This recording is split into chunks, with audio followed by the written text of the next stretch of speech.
जी हाँ, मैदाने जंग में कोहराम बरपा है। हमास और इजराइल की जंग से जुड़ी एक एक अपडेट से हम आपको करा रहे हैं वाकिफ। और 24 घंटे बाद क्या नए युद्ध का ऐलान मुमकिन है? अब कौन सा युद्ध होगा? अब कितनी तबाही मचेगी, कितनी बर्बादी होगी? इसी पर करेंगे बात आपके साथ। मैं हूं समीर अब्बास, मेरे साथ करुणा शंकर भी मौजूद हैं। गाजा जंग का आज है 35वां दिन।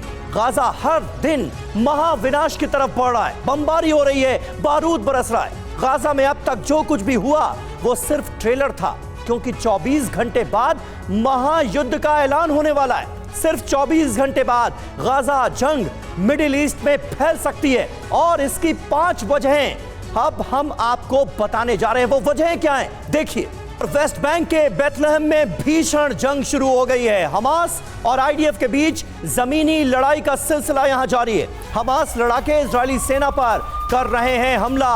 इजरायली सेना की टुकड़ी पर बॉम्ब से अटैक किया गया है।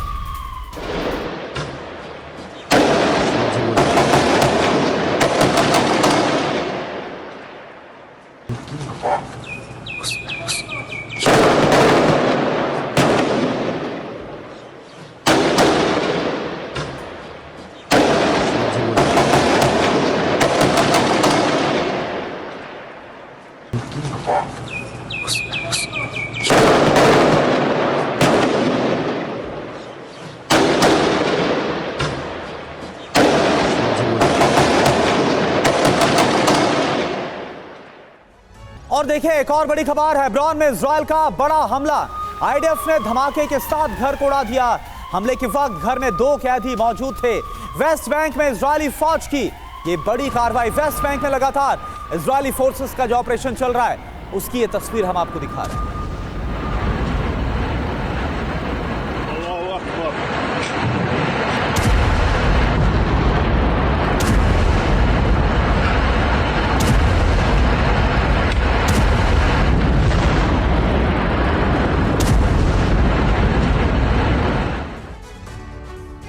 और अगली बड़ी खबर हेब्रोन से है। हेब्रोन में इजरायली फोर्स का एक्शन नजर आया है। कैदी अल अबू हशास का घर उड़ा दिया गया है। गिरफ्तारी के दौरान कैदी के घर के एक हिस्से को बॉम्ब से कैसे उड़ा दिया गया, ये देखिए तस्वीरें आपके सामने।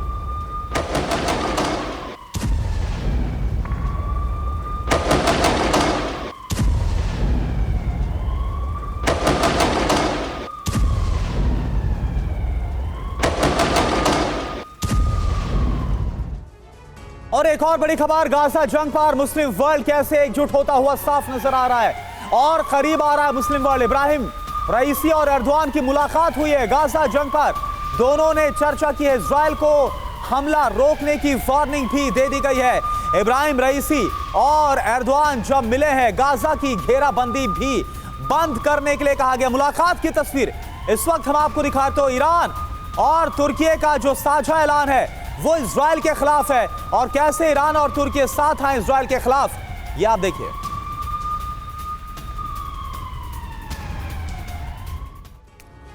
तो देखिए, मुस्लिम देशों की गोलबंदी साफ तौर पर आगे बढ़ती हुई हम देख रहे हैं। क्या यह विश्व युद्ध का आगाज माना जाए? बड़ी खबर क्या है? सबसे पहले आपको यह बता दें, इब्राहिम रईसी, ईरान के राष्ट्रपति, एर्दोगान, तुर्की के राष्ट्रपति, दोनों की होती है मुलाकात। दोनों ने इजराइल गाजा जंग पर मंथन किया और इजराइल को चेतावनी भी दे दी गई। गाजा में फौरन जंग रोकने को लेकर धमकी दी गई है। कहा गया है कि गाजा से अपने सैनिकों को तुरंत वापस बुलाए इजराइल। गाजा में नरसंहार मुस्लिम देशों की चिंता है, ये बताया गया है।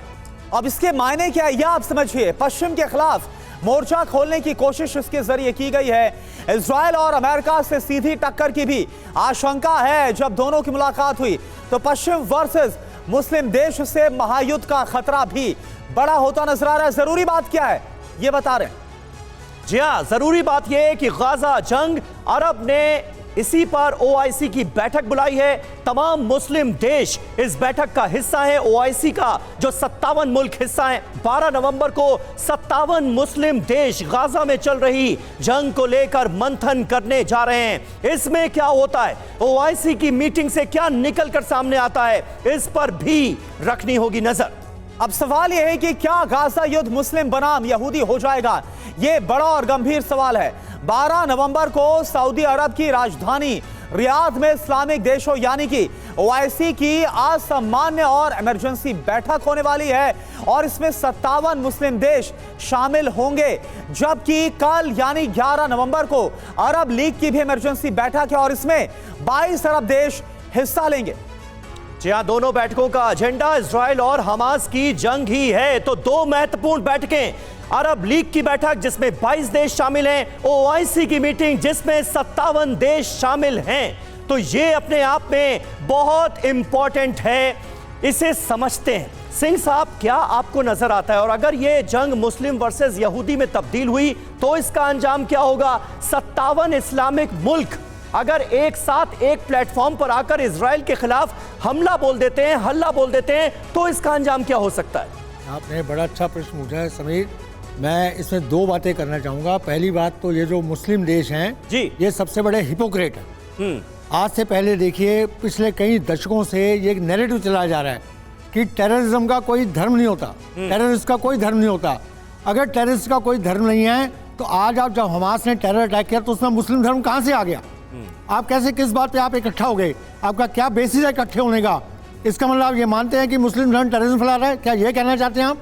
हमास को अपोज करने के बजाय, हमास को कंडेम करने के बजाय ये इकट्ठे खड़े हो गए हैं और कह रहे हैं हम इजराइल के अगेंस्ट करेंगे। यहाँ पर तो ये कहा जाता है कि भाई अरब मुसलमानों के साथ बड़ी ज्यादतियां हो रही हैं, वहां पर लोग मारे जा रहे हैं, गाजा में बेगुनाहों की जान जा रही है फिलिस्तीनियों की, इसलिए सबको साथ आ जाना चाहिए। बिल्कुल। तो मुझे ये बताइए, तो हमास ने जाके क्या इजराइल के 7 अक्टूबर लोगों फूल मालाएं पहनाई थी, उनकी पूजा की थी? बिल्कुल। तो ये बात, यही मैं कह रहा हूँ, ये हिपोक्रेसी है, पहली बात। दूसरी बात, ये सारे देश मेरे हिसाब से कायर देश हैं। आपको मैं महाभारत की याद दिलाता हूँ। अभिमन्यु अकेला था महाभारत के युद्ध में और 100 कौरवों ने मिलकर उसके ऊपर अटैक किया, अकेले उसको घेर लिया चक्रव्यूह में। तो ये उस तरह का करना चाहते हैं, पर विजयी फिर भी अभिमन्यु हुआ। आज उसका ये चीज़ इनको याद रखनी चाहिए। 100 कायर मिलकर भी नहीं जीत सकते हैं। आपको करना है 1 to 1 करिए। आप मिलकर अपने एक मुस्लिम नाम पे कर रहे हैं, ये बिल्कुल जो है बांटने का तरीका है, दिखाना चाहते कि हम सारे धर्म के नाम पे जुड़ेंगे, चाहे उस धर्म के कुछ लोग टेररिज्म का काम कर रहे हो। बिल्कुल बिल्कुल सिंह सर, और देखिए इस पर भी नजर होगी क्योंकि ये मुस्लिम देश जो एक साथ आते नजर आ रहे। 11 तारीख की बैठक यानी कल, और उसके बाद परसों की जो बैठक है उसमें क्या होता है अरब लीग की बैठक और जो मुस्लिम देश हैं उनकी बैठक को लेकर। अब देखिए एक और बड़ी खबर आ रही है, गाजा जंग पर G7 को ईरान का बड़ा झटका। ईरान ने G7 की अपील को खारिज किया है। मुस्लिम देश हमास के साथ है। ईरान ने ये दो टूक कहा, G7 ने अपनी जिम्मेदारी नहीं निभाई। G7 ने हमास की मदद ना करने की अपील की थी और ऐसे में ईरान ने यह साफ तौर पर कहा है कि जो जिम्मेदारी थी G7 की वो खुद नहीं निभा रहा था।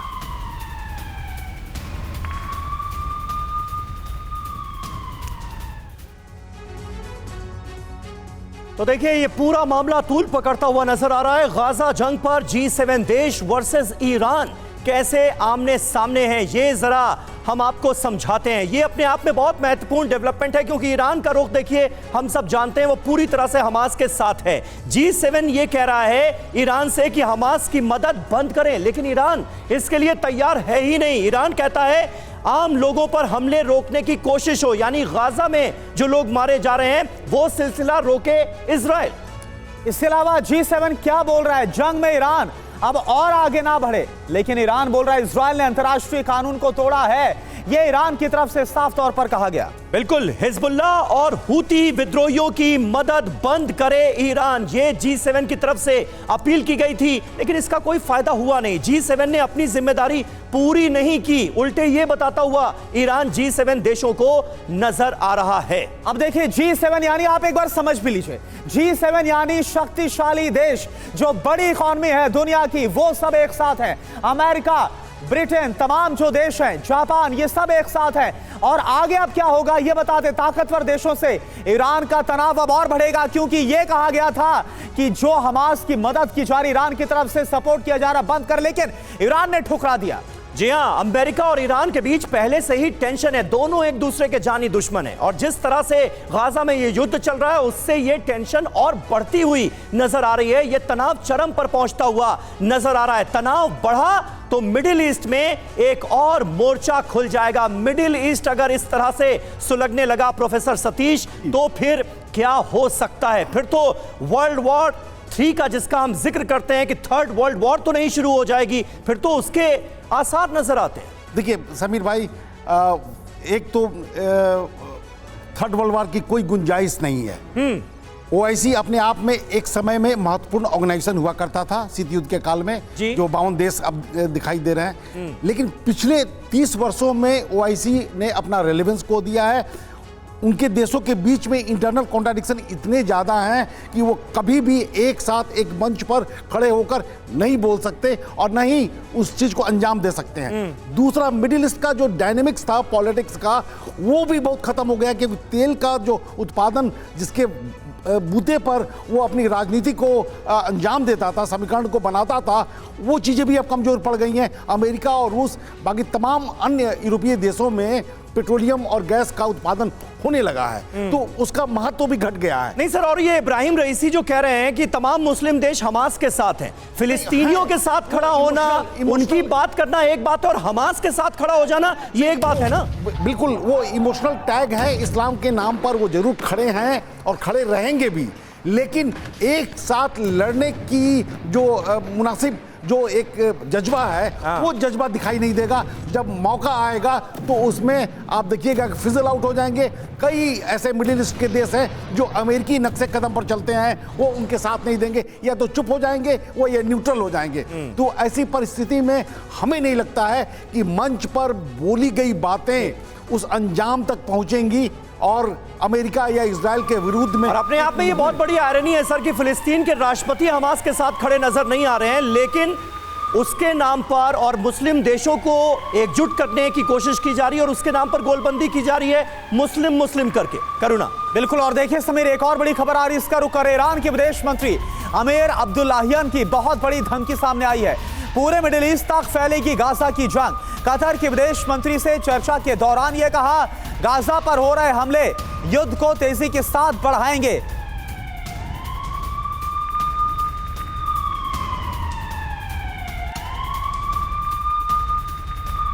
उत्तरी गाजा से लोगों का पलायन इस बीच हो गया तेज। फायरिंग और बमबारी के बीच लोग कर रहे हैं पलायन। बीती रात हुए हमलों के बाद यह पलायन और ज्यादा तेज हो गया है। तेजी से अब दक्षिण गाजा की तरफ जा रहे हैं लोग, क्योंकि नॉर्थ गाजा में बड़े पैमाने पर इजरायली डिफेंस फोर्सेस की तरफ से चलाया जा रहा है ऑपरेशन।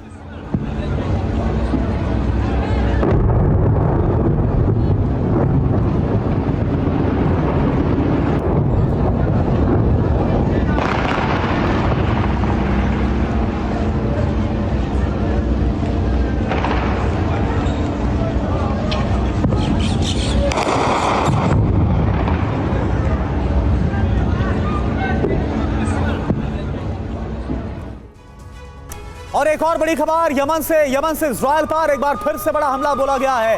यहां के हूती विद्रोहियों ने इजराइल पर मिसाइलें दागी हैं। इलियट शहर में दागी ballistic missile. Air defence system ने मिसाइलों को गिराया है। तो हूती विद्रोही लगातार इजराइल पर हमला कर रहे हैं। यमन से जो लगातार हमले उनको अंजाम दिया जा रहा है। और एक बार फिर से जो इलियट शहर की तरफ मिसाइलें दागी गई है, इसको कैसे नष्ट किया गया है आसमान में एयर डिफेंस सिस्टम की मदद से, वो भी हम आपको दिखा रहे हैं।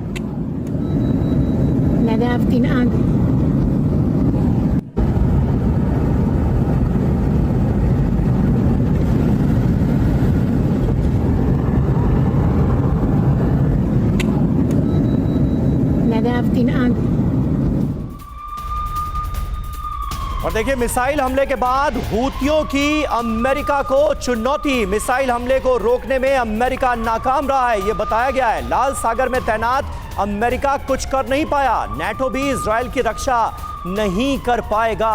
यह बड़ा बयान हूती विद्रोहियों की तरफ से किया गया है जारी।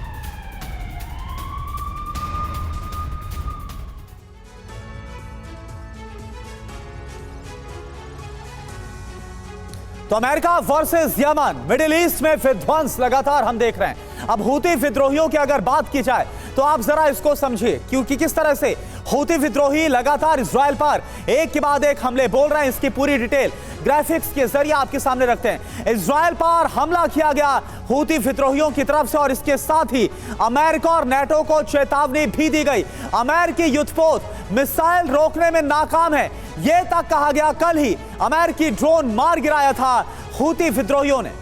जी हाँ, ये अपने आप में कमाल की बात है कि हूती रिबल्स, जिन्हें यमन की सरकार भी सपोर्ट नहीं करती, वो अब अमेरिका को धमका रहे हैं। अमेरिका और यमन के बीच तनाव बढ़ता हुआ नजर आ रहा है। इसके चलते हूतियों पर कार्रवाई कर सकता है अमेरिका।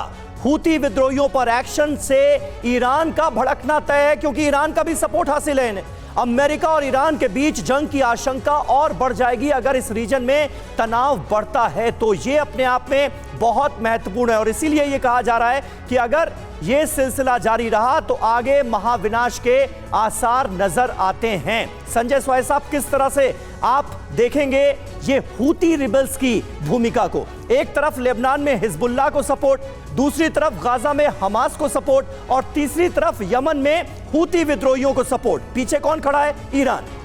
नहीं, देखिए समीर, बात बिल्कुल ठीक है। यहाँ पे जो आप 3H बताए हैं, हमास, हिजबुल्ला और हूती, इन सब के तार ईरान से जुड़े हुए हैं, क्योंकि तीनों ही एक तरह से ईरान सपोर्टेड है। वो हथियार दिए इनको, ट्रेनिंग दी है, पैसा दिया है और एक तरह प्लानिंग में भी मदद करता रहा है। अभी जिस प्रकार से हूती के अभी हौसले बुलंद हो रहे हैं, ये देखा जाए तो यमन में अभी 70 से 80% इलाके पर हूती का कंट्रोल है और उनके पास अत्याधुनिक हथियार है। जो कंट्रोल है उसके हिसाब से 3-4 महीने पहले उन्होंने एक परेड भी की थी, जहाँ में पूरा डिस्प्ले किया गया था ग्राउंड में कि क्या क्या हथियार हैं, किस प्रकार इनके सैनिक लड़ रहे हैं। और लगातार ये ड्रोन्स के द्वारा, मिसाइल्स के द्वारा हमला करने की कोशिश की जा रही है। और सबसे बड़ा जो डेवलपमेंट जिस प्रकार से हुआ था कि M9 रीपर को जो उन्होंने गिराया था, तो ये अमेरिका को काफ़ी बड़ा चैलेंज करने की कोशिश कर रहे हैं। लेकिन देखा जाए तो इनकी रेंज एक्सट्रीम रेंज पर पड़ जाता है इजराइल, तो वहाँ पर ये बहुत ही कम मिसाइल इनके पास ऐसी होंगी जो पहुँच पाएंगी। परंतु खतरा ये है कि इनके लड़ाके शायद पहुँच के हिजबुल्लाह या लेबनान पहुँचकर उनके साथ मिलकर अगर लड़ाई लड़ते हैं या इन्फिल्ट्रेट करके अंदर कुछ कहर बरपाने की कोशिश करते हैं, ये एक बहुत बड़ा खतरा हो जाएगा। और अमेरिका का जो फ्लीट है वहाँ पर, उसके ऊपर ये लगातार अटैक करने की कोशिश कर रहा है। अभी देखिए सीरिया, इराक में तो एक ड्रोन अटैक अमेरिका की बेस पर कामयाब हो गया था। इसी प्रकार से अगर ड्रोन अटैक यहाँ भी कुछ कामयाब हो जाता है। बिल्कुल संजय सोई सर, और यह हम देख रहे हैं, यही इस वक्त सबसे ज्यादा चैलेंजिंग बना हुआ है कि हूती विद्रोही हैं, मिलिशिया ग्रुप है, इधर हिजबुल्लाह लगातार हमले कर, और हमास के साथ जो सीधा कन्फ्रंटेशन है वो इजराइल का जारी। ऐसे में मिडिल ईस्ट में क्या होगा और लगातार जिस तरह से इनको सपोर्ट किया जा रहा है अलग अलग ताकतों की वजह से, क्या महाविनाश होकर रहेगा? अल्बानिया की संसद में कोहराम मचा, सांसद ने संसद में स्मोक फ्लेयर्स को लगा दिया। विपक्षी पार्टी के सांसद की करतूत है, ये देखिए स्मोक फ्लेयर्स, कई स्मोक फ्लेयर्स लगाए गए और इसके बाद कैसे अल्बानिया की संसद में यह धुआं भर गया। वोटिंग रोकने के लिए स्मोक फ्लेयर्स को लगाया गया, पोडियम को कुर्सियों से घेर भी दिया गया। तो अल्बानिया की संसद में यह पूरा माजरा सामने आया।